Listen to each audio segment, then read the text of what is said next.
wrong direction, talking about, yeah, I'm gonna ride or die. God forbid, I will not die for an imaginary cause. It's just not my portion. Okay, hey guys, so I wanted to take those Bible verses at the end of my videos a little bit further and introduce a new series, or just a couple of videos that have really inspired me on my Christian journey, and I thought I might share it with you guys. So this video is about 5 things you should check off your list before you say yes. And I will be backing it up on my Bible app called YouVersion. If you don't have it, download it. It's an amazing app. It keeps you accountable for, you know, how many times you check the Bible. You can actually have streaks on it. Mine's pretty low because I'm trying to build that streak, but you can add friends on this app too, so people who can keep you accountable. You can share the notes and highlight. It's a great app, so just go ahead and download it. I'm going to be reading from the Amplified version, and I like it just because it's exactly what it sounds like. It's amplified. First thing to check off is a man after God's own heart. 1 Samuel 13 verse 14 says, "But now your kingdom shall not endure. The Lord has sought out for himself a man after his own heart." Or keep your eyes out for a man that is willing and obedient to God's work. Is this man searching for Jesus in his life? Is his heart dedicated to Christ? Does his passion lay in the work of God? Is he willing and obedient to God's work without showing off? Does it come from not an external type of vibe, but from the inside of his heart? Like, this is something he desires, is to serve in the church, to worship and to praise God, and to just have God be an everyday essential part of his life. Have a guy who's interested in you that is kind of wishy-washy about maybe going to church, or just wishy-washy about praying, or can't pray for very long with you, or won't pray with you, or doesn't seem to involve God in a lot of his daily life, or doesn't think about him or even talk about him. That's probably a warning flag, because, you know, when the going gets tough, you want somebody that you guys can both come together and lay on the foundation that is God's word.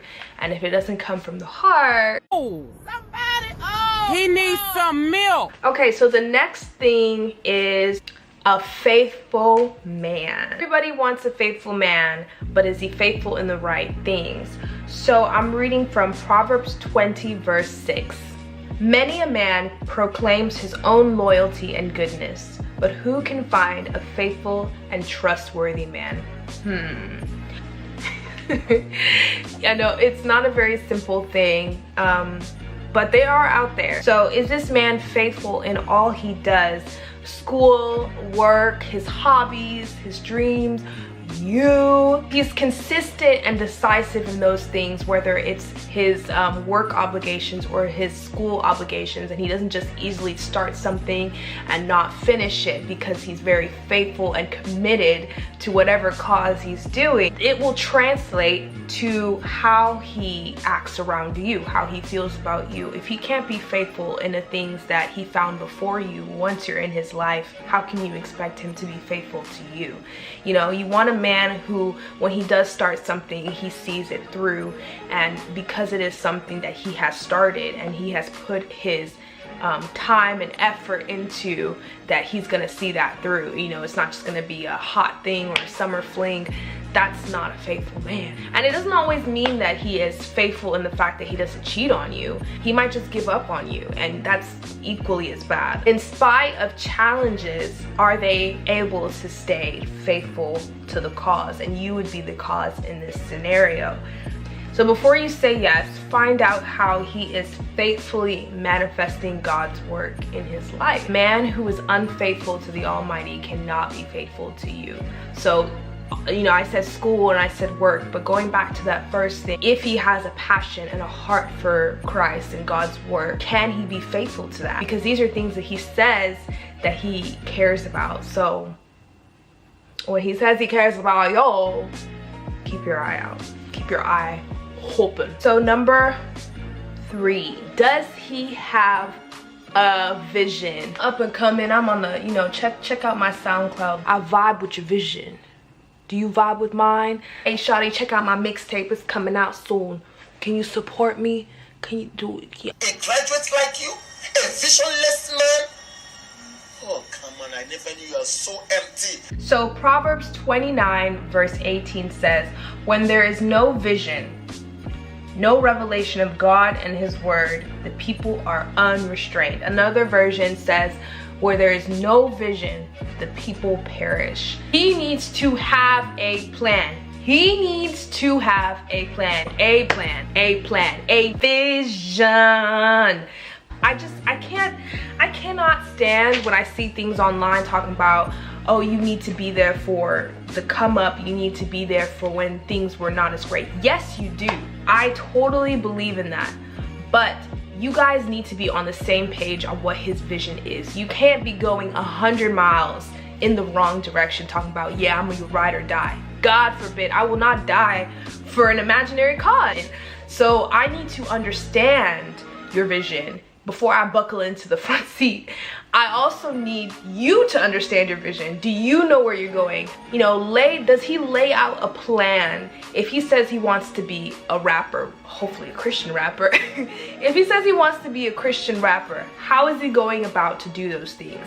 So these are ways you can support him because it's outlined and it's planned. And if he doesn't have a vision yet, you know, maybe you need to help him understand this vision. Is it aligned with God's purpose in his life? And if he doesn't have God's purpose, he doesn't understand what his purpose in God and Christianity is, then y'all need to go back to like step number 1, step number 2, and just try to really delve into the word together. And you know, this is a lot, I think, coming from somebody who hasn't even said yes yet.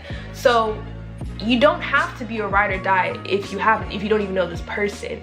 You don't have to do all these things because this person is going through a journey and you still need to decide if you want to be a part of it. But make sure he has a vision, y'all. I cannot stress that enough. Don't be saying yes to dudes who McDonald's is okay, I'm not even gonna say any, I'm not gonna do that because maybe that's what they want to be. They want to be the best, you know, fry cook in all the lands. But if you don't vibe with that vision, don't pretend like you do for the sake of the boy, because you will be next to him flipping burgers. Unless you want to be with a man who has no vision, don't try to change his vision later. Make sure you understand what he's about before you say yes. Y'all see what I'm doing? Okay, number 4, before you say yes, please check to see if he has any self-control. I think this is so self-explanatory, but let's look into the Bible to see what it says. So we're looking at Proverbs 25 verse 28. Like a city that is broken down and without walls, leaving it unprotected, is a man who has no self-control over his spirit and sets himself up for trouble. Girl, doesn't the Bible say it best? If you don't have rule over your own spirit, you're broken down. You're so unprotected. You're vulnerable. If you can't control your temperament, the way you express your feelings, the way you communicate with the people around you, you don't have any self-control. And before you say yes, make sure he can control himself in situations that he might find himself. If you guys are practicing celibacy, which is highly recommended, or abstaining from sex until marriage, can he help you with this goal of self-control? Does he have self-control that can help or match your self-control? In any situation, can he control his temperament, his emotions, and make a controlled and well thought out decisions? Do you think this person can control themselves emotionally and physically? No man or woman should ever feel the need to put their hands on another person because they were upset. Be on that mojo, girl. So always look for self-control. You know, if he got laid off of his job, or he got a bad test grade, or he's arguing with one of his aunts or something, how is he talking to you about this? Definitely want somebody who is able to control how they feel and how they react to certain situations. Before my camera dies, I'm gonna go through the last one. Ephesians 6 verse 1 says, "Children, obey your parents in the Lord, that is, accept their guidance and discipline as his representative, for this is right. For obedience teaches wisdom and self-discipline. Honor your father and mother. This is the first commandment with a promise, so that it may be well with you, and that you may have a long life on earth." Does he respect his family? How does he treat his family, his siblings, his parents, and specifically the women in his life? Because that's going to translate to how he treats you. How does he talk to them? How does he address them? So, you know, these are very basic forms of respect you want to see in a man's family. And if he doesn't have family, it shouldn't even take the fact that they are family to him. You know, treating anybody in his life with respect, whether they be strangers or people that he has been close to for some time, his friends. You know, does he tip? All the glitz and all the glamour, it's gonna wear off eventually. You know, you're gonna pass that honeymoon phase if you say yes eventually, and you want to be sure that he still has a basic respectful foundation in his life. Is he a well-mannered individual? Because if he's not, you're definitely going to see that side. Don't think that a man is going to change because of you within the 2 minutes that you've known him. It's usually not going to happen. Yes, you can inspire change in a man, but you definitely cannot change a man.